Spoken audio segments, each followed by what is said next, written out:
While Powell and Schwarzkopf talked, the president telephoned his allies.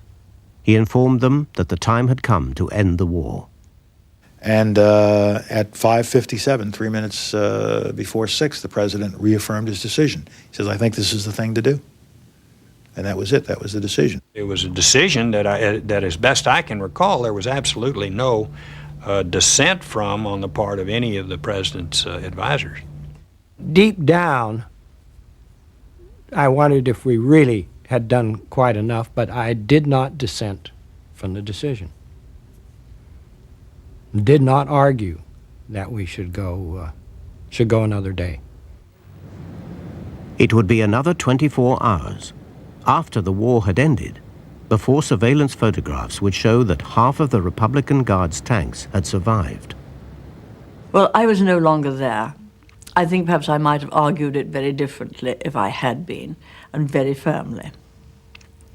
And I think that I might have said, look, maybe this thing would never have got started unless I was a firm enough ally to do it. And I can only tell you that in my experience, we've got to do the job properly before we finish. In the war room, there had been no thought of a ceasefire. After 6 months of planning, the next day would see the Iraqis trapped. General Schwarzkopf walked into the war room, and he said, we are going to have a ceasefire. Well, I thought that he was jesting. So I said, that's bullshit. So he says, no, I'm serious. We will have a ceasefire. So I said, we have not accomplished our mission. Why is it that we're going to stop what we set out to do and stop the war? And General Schwarzkopf says, Cal, God damn it, the President of the United States has made a decision to stop this war. I was just damn glad to have the victory in our hands with a minimum loss of casualties, and I was willing to settle for that because that's a hell of a lot more than anybody's had in war in as long as I can remember. It seems likely that 10,000 Iraqi soldiers died in the 6 weeks preceding the ground attack. 5-6. Another 10,000 died in the 4 days of the land war.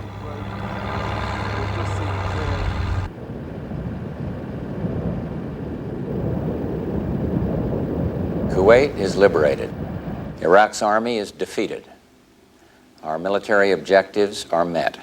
I am pleased to announce that at midnight tonight, Eastern Standard Time, exactly 100 hours since ground operations commenced and 6 weeks since the start of Operation Desert Storm, all United States and coalition forces will suspend offensive combat operations.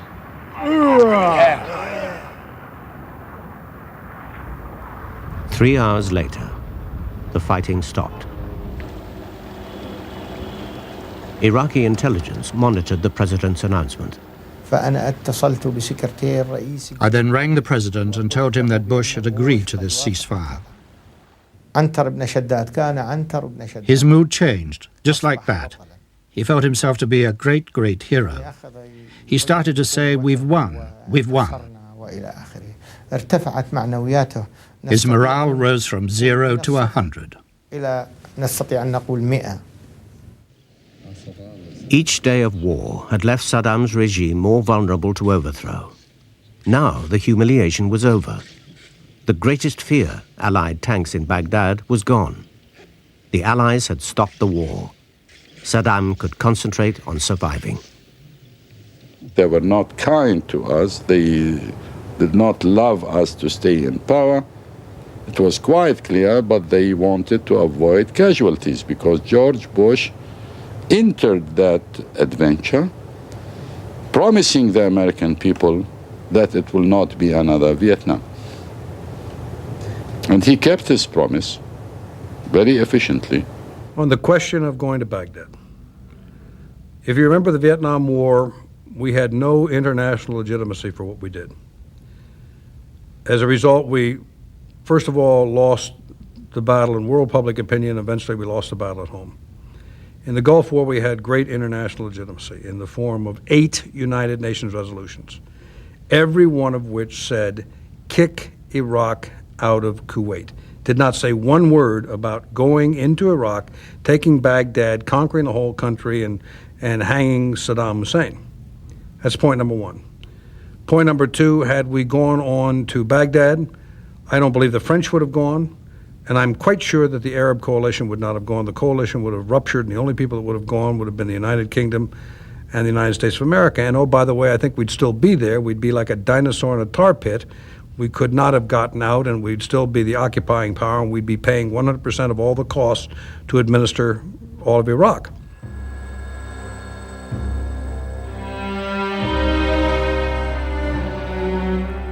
Two days after the ceasefire, a brigade of Republican Guards returning to Iraq fired upon the 24th Infantry Division. The Americans replied with overwhelming firepower. 7 months after Iraqi forces marched into Kuwait, the last battle had been fought.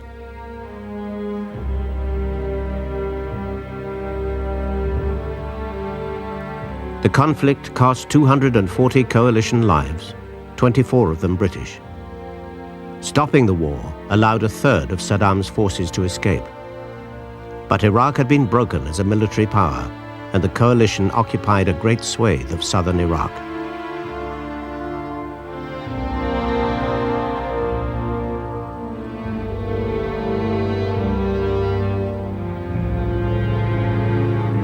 The Allies judged Saddam Hussein would now be toppled in a palace coup. Instead, another more terrible and more desperate war was about to begin.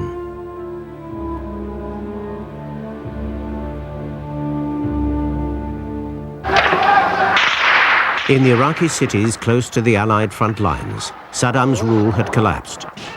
Ordinary people took up arms against a regime they hated.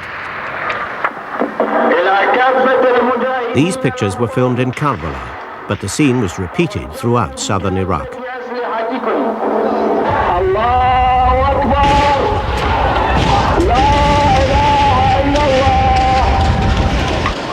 The rebels were predominantly Shia Muslims. They formed the bulk of the population in that part of Iraq.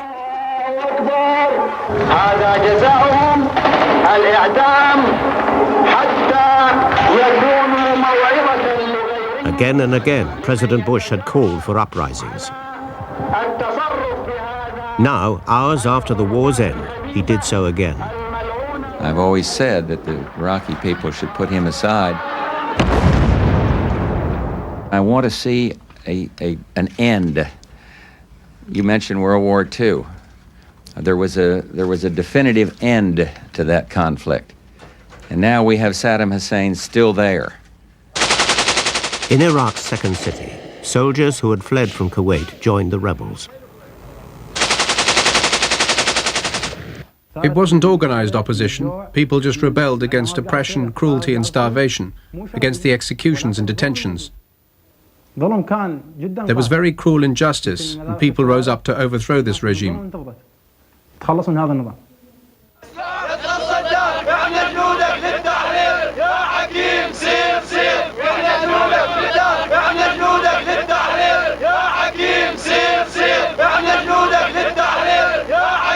We did not think, the president nor any of us thought at that time that Saddam would continue in power, having suffered such a resounding defeat.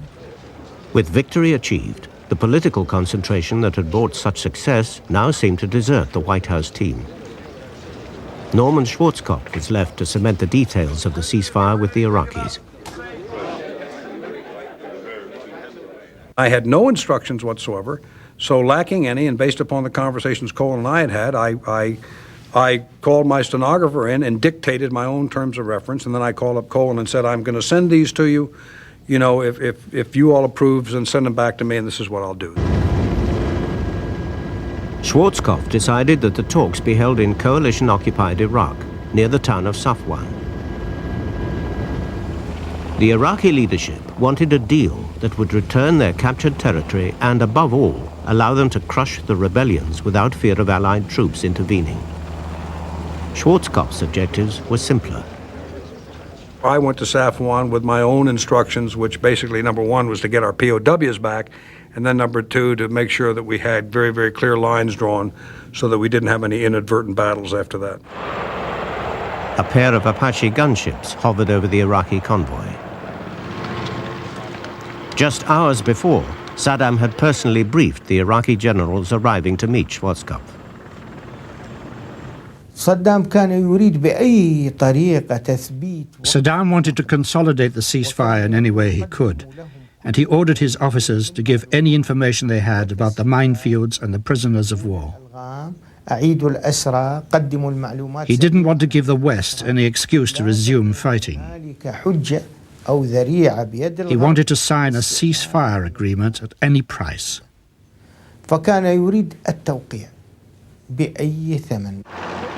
Accompanied by the Saudi commander-in-chief, Schwarzkopf led the defeated Iraqi generals to the tent where the meeting would be held.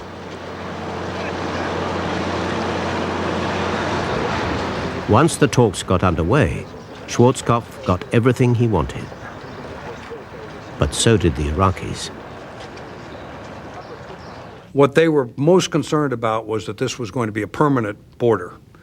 And over and over again, they kept saying, is this a permanent border or is this just temporary?